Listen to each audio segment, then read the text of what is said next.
This is the last video in the blood series. It's on platelets and hemostasis, and the stopping of bleeding. So platelets, as we already talked about, are small little fragments of cells. They break off the megakaryocytes, which are formed in the bone marrow. They end up in circulation. There's no nucleus. There's some organelles. There's some ATP, there's actin, and there's myosin, and a few other things going on in there. We make lots of them. Normally, there's 150,000 to 400,000 per cubic millimeter of blood. So a milliliter of blood, and we have 5 liters of blood in our body. So there's a lot of them. 30% are made and stored in the spleen. Hence, when people have too many because of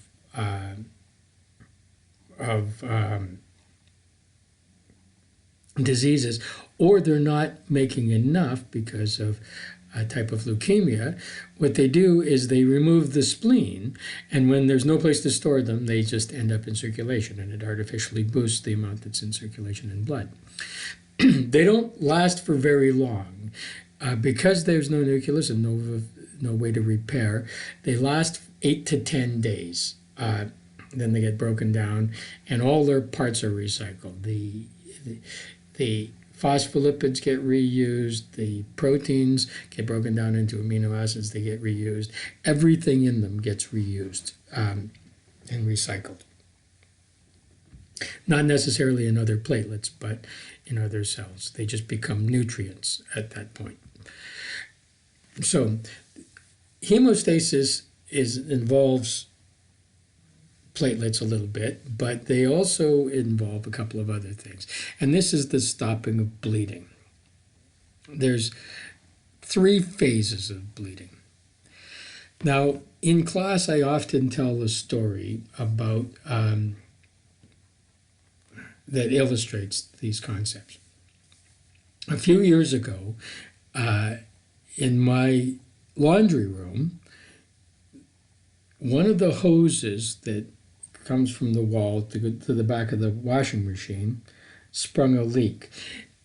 Rubber and the flexing because of the washing machine moving on the spin cycle ended up wearing a little, because it was rubbing on the edge of a piece of metal, and it wore a hole into the hose.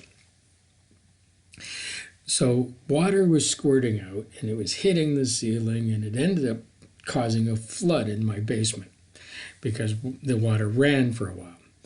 When I heard the noise of this water hitting the ceiling, I went downstairs to investigate, found an inch of water on the floor. It was a mess everywhere. What did I do? I did the exact same thing that you would have done. I ran to the wall, to the back of the washing machine. I reached down and I turned off the valve. I cut off the pressure to stop the water from squirting out. Then what I ended up doing was I put my thumb over the leak and I temporarily blocked the hole. And then to finish the cycle of the laundry, because I didn't want that to happen, I ended up putting a whole bunch of tape over the hose so that the hose would stop leaking and hold water temporarily. And then I replaced the hose. So the first thing I did was I shut off the water pressure. The second thing is I temporarily blocked the hole using my thumb and a rag. Then I made a more efficient temporary block of the hole. Then I replaced the hose. Same thing happens in your blood vessels. If the blood vessel is injured and springs a leak, what happens is as soon as that vessel is disturbed, the smooth muscle walls of the blood vessel contract. and they go into spasm. We call it vascular spasm. This is what causes the sharp pain when you've cut yourself. What this is doing is it's reducing the pressure. It stops the flow of blood through that particular blood vessel and reduces the leak, the same way as shutting off the tap. Then what happens is the collagen fibers that are exposed by this break activate the platelets. And what happens is the platelets form a plug of the break, a temporary, not very good plug. What happens is that they stick to the exposed collagen fibers and they plump up and they end up blocking the hole. The same way that if you wash a pot that you cooked rice in, that the rice ends up in the sink, and when you let the water out of the sink, it fills up the strainer in the sink and makes, blocks the water from leaving. It's almost the exact same thing. Then what happens is coagulation happens, and the blood forms a clot, and this makes a better seal of the hole, is the blood clot. And then the blood clot is replaced, the clot's removed, as the walls of the blood vessel heal, and now you have a new blood vessel. So it's the exact same stages as my washing machine hose story. So, vascular spasm, blood vessel constriction, it limits the blood leakage. It lasts from just a few minutes. Once it's initiated by the damage to the blood vessel wall, but it's perpetuated by chemicals that are released, especially by the platelets and the endothelial cells, the cells that the epithelial cells that are lining the blood vessel. As they get damaged, they release these chemicals that cause the constriction. The more damage there is, the more cells are involved, and the more of these chemicals, and the greater the constriction. And this is that sharp pain when you first cut yourself. The throbbing pain comes later, after this spasm goes away. So, normally, when the blood vessel's intact, the platelets in the blood flow through and they aren't activated. It's inhibited. The endothelial walls are smooth and they're coated with a chemical, prostacyclin, repels the platelets. And cyclic AMP inhibits platelet activation, etc. When the blood vessel is damaged, though, the endothelial wall is no longer smooth, and the prostacyclin is interrupted, and collagen fibers in the connective tissue below the endothelium are exposed. Various factors, one of them found by Dr. von Wildebrand, causes the platelets to stick to the collagen. When this happens, they start sticking to each other as well.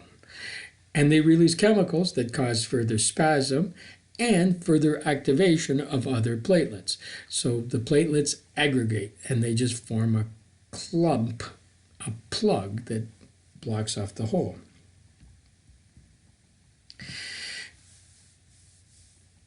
So serotonin becomes the thing that causes spasm. The ADP attract other platelets.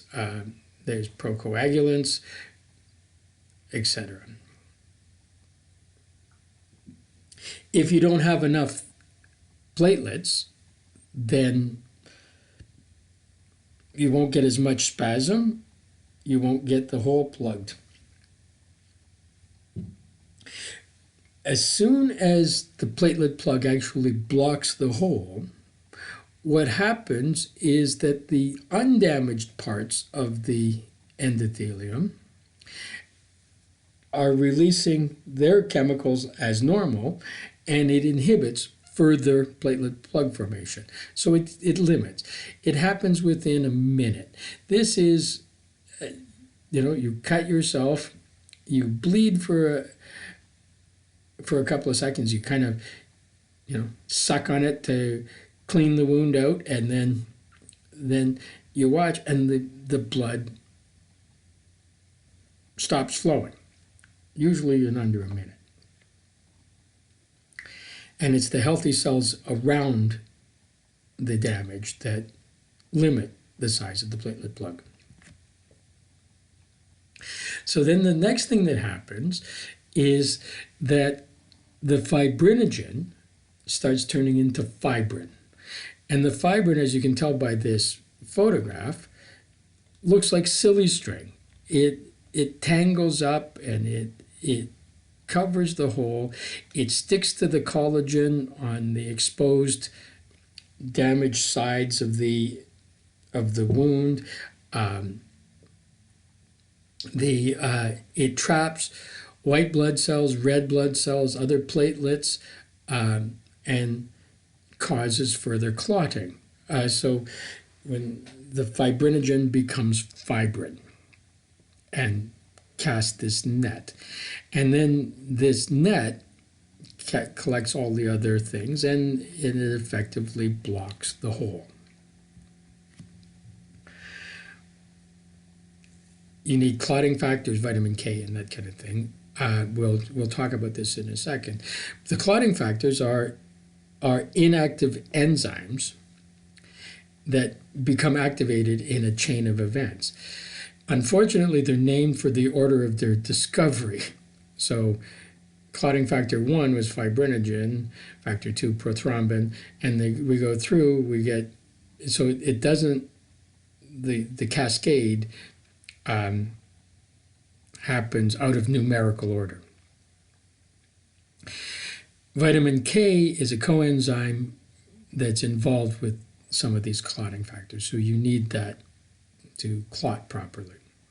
Now, some people don't make the correct clotting factors, and that would lead to things like hemophilia, bleeding diseases. Other people, the drugs, like the anticoagulant drugs, block some of these factors from becoming activated. So, things like warfarin and fragmin and things like that. And we do it for people that clot too often. Now, there are two pathways to getting to a clot. One is called the intrinsic pathway, and the other one's called the extrinsic pathway. The intrinsic pathway happens by factors that are already there within the blood. So it's intrinsic to the blood. It happens fairly quickly. There's just a couple of steps. So the platelets adhere to the wall. So as the platelet plug is formed, they release factor 12. I don't care that you memorize these factors in any particular order.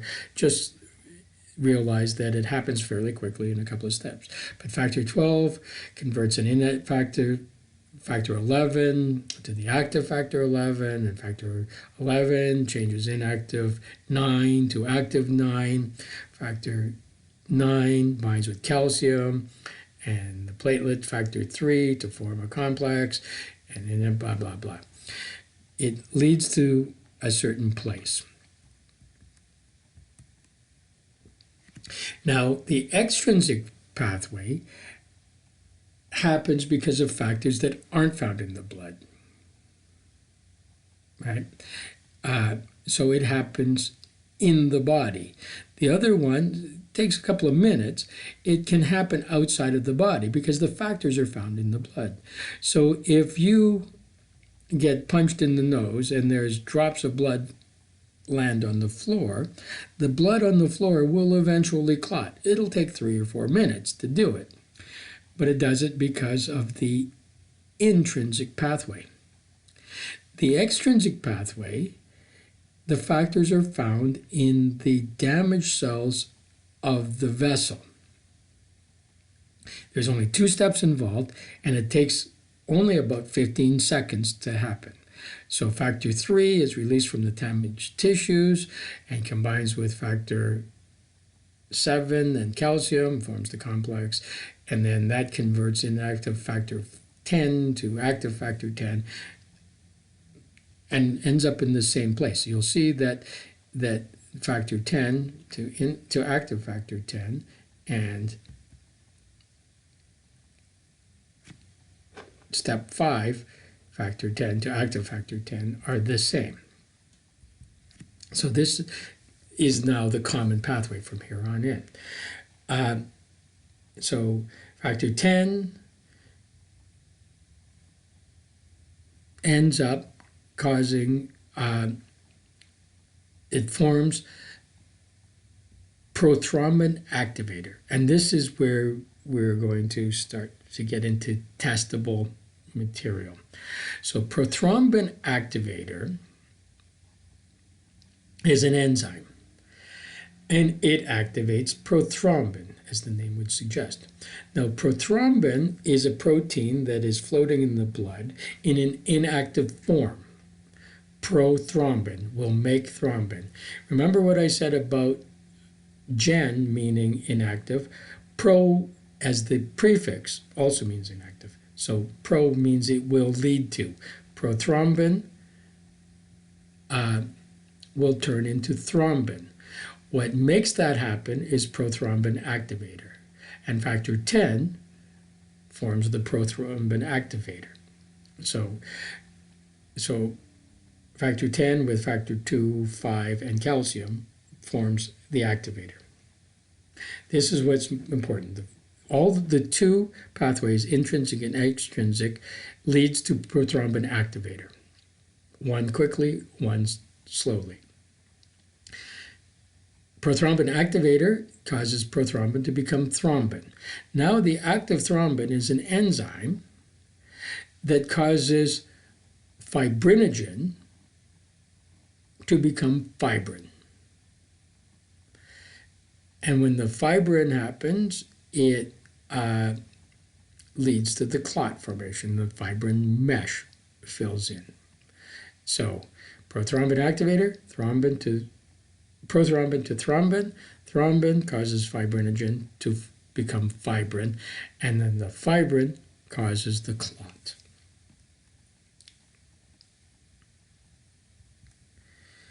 So extrinsic pathway or intrinsic pathway is within the blood, 3 or 4 minutes, 5 steps to get to the prothrombin activator.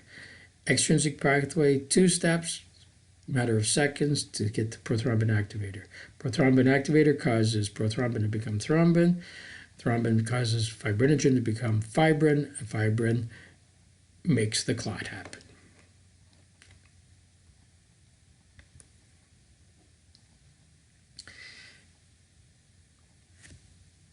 I'm not terribly worried about this, but if you lose too much blood before that can be stopped, you end up with a systemic response. The sympathetic nervous system causes vasoconstriction, and starts to redistribute blood. This is what you get when somebody's been in a car accident, desanguinating, that kind of thing. So what is going to happen within a few minutes of the clot being formed? Now, all the platelets that are trapped within this clot causes the actin and the myosin molecules that are found in the platelets to contract. And when they contract, they pull on the fibrin, which is stuck to the edges of the wound, and it pulls the edges of the wound closer together. It also squeezes the serum, the plasma, out. And so what starts out as the unretracted blood clot is like it's got a kind of a jello consistency, ends up contracting into something that's a much more solid sort of thing. At the same time, it's pulling the edges of the wound together to decrease the distance it has to heal and to tighten up the hole. And the plug becomes more permanent and more impermeable. This buys you the time to heal properly. This is what causes that aching pain. When it goes from the sharp to the ache, it's this clot retraction happening. As the endothelium grows over the inside of the wound, and fibroblasts start laying down new connective tissue in the submucosal layers, and the smooth muscle walls, the smooth muscle cells regenerate and replace, we need the clot less and less. There is the process of removing this clot is called fibrinolysis, to break up fibrin, break up the clot. There is an enzyme that does this. It's called plasmin. It begins a couple of days after the clot formation. Now, plasmin is always there. It just is a slow-acting thing. And as the blood flow gets sealed off, the plasmin that's trapped in the clot end up degrading the fibrin strands. And the clot literally just breaks up. You need some sort of balance. If the clot stays there too long, it can impede flow. It's done its job. It needs to be removed. If you don't make the clot fast enough, you bleed. If you make it too rapidly, too easily, you have clotting disorders. If you have blood vessel inflammation, like Kawasaki's disease that's in the news right now because of the COVID, you can end up with problems of too much clotting. If you have atherosclerosis, if you have damaged blood vessels, if you're lacking certain nutrients, these things might not form correctly. And they're a major problem.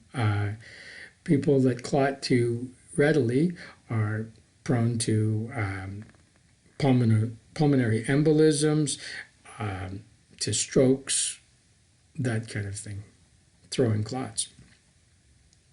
There are bleeding disorders as well. Hemophilia being a problem of deficiency in various factors. And it tends to be X-linked recessive. We'll talk about that in the genetics section. Aspirin, ibuprofen, warfarin. But so does ginkgo. So a lot of people take that supplement and can interfere with clotting.